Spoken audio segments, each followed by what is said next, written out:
How's it going? This is 5 on 20 News with Frank Powers and Joel Foster coming to you live from our studio in downtown Tucson. It's Friday, July 21st. Casual Friday. Oh, get it. Hang on a second. Woo! Get that out of here. That's right. Oh, let me get that there. We talk about some local headlines. Local headlines. All right. Well, let's do it. We all heard it yesterday. Some bad news in the music world. Phoenix native Chester Bennington, singer of the band Linkin Park, was found dead on Thursday from hanging, according to TMZ. Bennington was close friends with Chris Cornell, the former Soundgarden singer, my favorite band, who also took his life earlier this year. Linkin Park dominated the charts with their first album, Hybrid Theory, and went on to sell more than 70 million albums. Their second album, Materia, was one of the highest-selling independent albums of all time. Linkin Park was on tour at the time of his death. Bennington struggled with addictions to alcohol and drugs for years, according to his friends. He had also considered suicide in the past, allegedly due to being abused as a child. In addition to his musical career, Bennington was the co-owner of Club Tattoo, which has 6 locations. The singer leaves behind his wife and 6 children who live in Gilbert. Meanwhile, in sad news, the body of Fred Durst still somehow remains alive and well. Life's not fair. For the nookie. Mesa Councilman Ryan Winkle pleaded guilty to extreme DUI on Thursday, which I didn't know was a thing. Winkle was given a criminal citation on May 7th after he was stopped around 1 in the morning. Police said that his car was, quote, weaving into the roadway when they pulled him over and gave him a field sobriety test. Authorities said that Winkle had a 0.22% blood alcohol level, nearly 3 times the legal limit. He was charged with ethics failures in June, a month after he took a break after the DUI. Winkle apologized to the council, Mayor John Giles, and the citizens of his district. This isn't the first drunken rodeo for Winkle, as he was arrested for extreme DUI again in 2008 and spent 45 days in jail. Extreme! Winkle expects to be elected to state representative in a few years. Wait for that. Job growth remains slow in Tucson, according to a recent report by the Arizona Office of Economic Opportunity released on Thursday. The report said that Tucson gained 1,900 jobs in June, which were mostly at restaurants and bars. The city's unemployment rate rose to 4.9% from 4.6% last month. Arizona's unemployment rate remained flat at 5.1%, which is higher than the national average, much like Tucson. One bright side was that wages rose 4.4% this year, mainly due to the raise in minimum wage brought about by Prop 206. The wage rise was almost twice as high as the national average of 2.4%. The largest growth area for jobs was in the leisure and hospitality sector, which added 2,400 jobs over the year. Interestingly, this was the sector that was predicted to be hit hardest by the passage of Prop 206. However, since more people were eating out, this means that grocery stores have provided less jobs than in times past, which is a national phenomenon.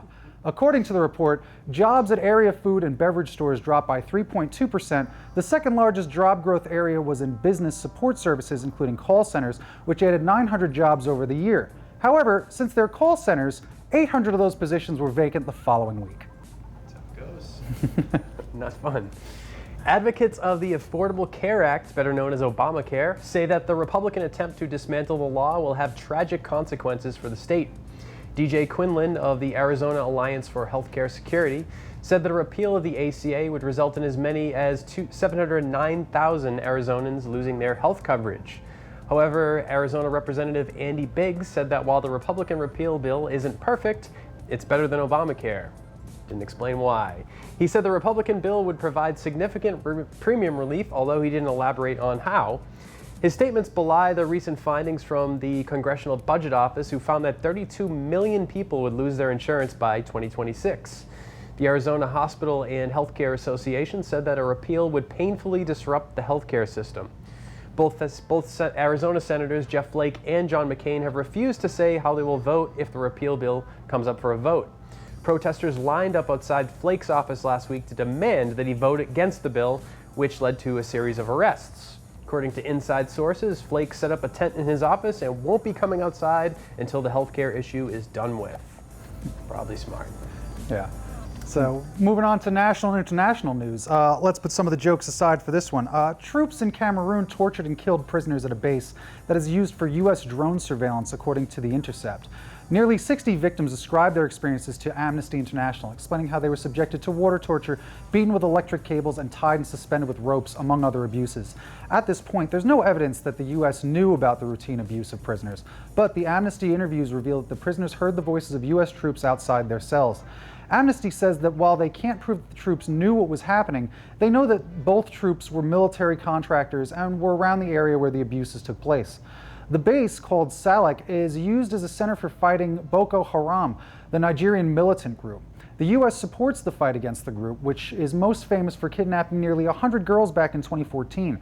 Currently, there are about 300 U.S. military personnel in Cameroon who are supporting airborne intelligence, surveillance, and recon operations in the region. Earlier this month, U.S. Ambassador Michael Hosa said in a speech that we are proud of the Cameroonian security forces' commitment to protecting Cameroonian citizens. Way to time that one, Hosa. Not too good. The Federal Communications Commission says that it cannot provide more information on alleged hacks that the agency said occurred in May.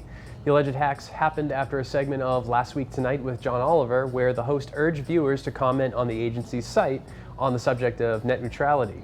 Initial reports said the FCC's site crashed as a result of all the comments flooding in.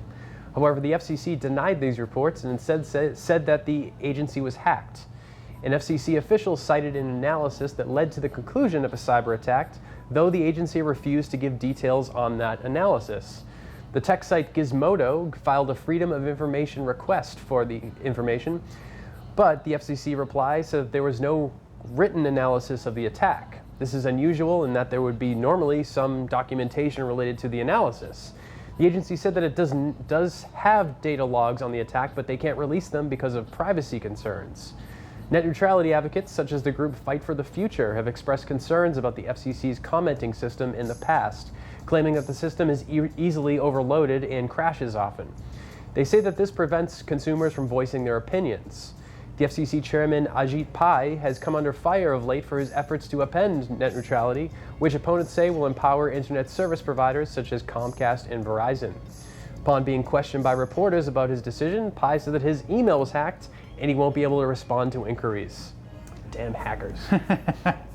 The people of Venezuela launched a general strike last Thursday, potentially setting up a confrontation with the government of President Nicolas Maduro. The streets of Caracas were reportedly littered with roadblocks of burning trash and fires, with wires stretched across streetlights to block traffic. Opponents of Maduro are trying to block a plan to rewrite the constitution that would reduce the power of the legislature and consolidate Maduro's power. In parts of the city, protesters manned the barricades and turned around cars that tried to pass, including city buses. Opposition leader Henry Capriles said that most of the shops in the city were closed and that the streets were empty. Maduro called for the vote of the Constitution measure for July 30th. Opposition for the human rights groups say that Maduro is trying to bypass the country's National Assembly, which has been under opposition since 2016. But Maduro said that the change will promote dialogue in the deeply divided country, which has been crippled by food shortages and out-of-control inflation. Paramilitary militias and government troops have killed over 90 people so far as a result of the protests during the last 4 months. On July 16th, more than 7 million Venezuelans voted to reject Maduro's plan to change the constitution, although the vote was non-binding. Maduro called the opposition vote cute and then added 7 million people to his enemies list. Yeah. In case you didn't know, today closes out Made in America Week, a phony attempt at press attention in a way to try to divert Americans from the whole Russian thing. Clearly it didn't work very well, because that's all we were talking about. But that didn't matter because properties owned by the Trump organization weren't listening anyway. Because the organization, which is currently run by Trump's sons, asked the federal government for special visas to hire foreign workers for Trump-owned clubs. The request for H-2B visas was posted on the Department of Labor website and involved Trump's National Golf Club and Mar-a-Lago, both located in Florida. According to the DOL site, nearly 50 waiters and waitresses, housekeepers, and a bartender are being sought. The pay ranges from a bit under $12 an hour to $14 an hour. The two clubs regularly use foreign labor during the peak season from October through May. Trump has defended the decision to hire foreign workers in the past by saying that getting help in Palm Beach during the season is almost impossible. It almost seems like foreigners are willing to do the jobs that Americans don't want to do, huh? You know what will fix that? a big, beautiful wall. Beautiful wall. Yeah, fixes You know we everything. love it there. So this was 5 on 20 News. I'm Frank Powers. This was Joel Foster. Stay tuned to the device you're viewing this on, because Joel is coming up with a whole segment on This Week in Mediocrity. What are you talking about? We're going to talk about some old favorites. Mike Cernovich, you might know. He's an alt-right kind of blogger, you know. Fun. Yeah. And then we got a new guy who I just found out about named Jack Posobiec, who's big in that world. And I get really excited when I find out about a new conspiracy theorist type. Good. Yeah. See, yeah. what's my favorite thing? Shane. Yeah. There you go. So that's what you got to do. So make sure you do that. Make sure you like, share, and subscribe this video. Check out Creative Tucson all the time, because we're going to give you all the news that you need to know and a nice, healthy nugget of fun. So this was 5 on 20 News. Stay cool, Tucson, and stay tuned. Joel's going to be right back with you. See you in a minute. Woo!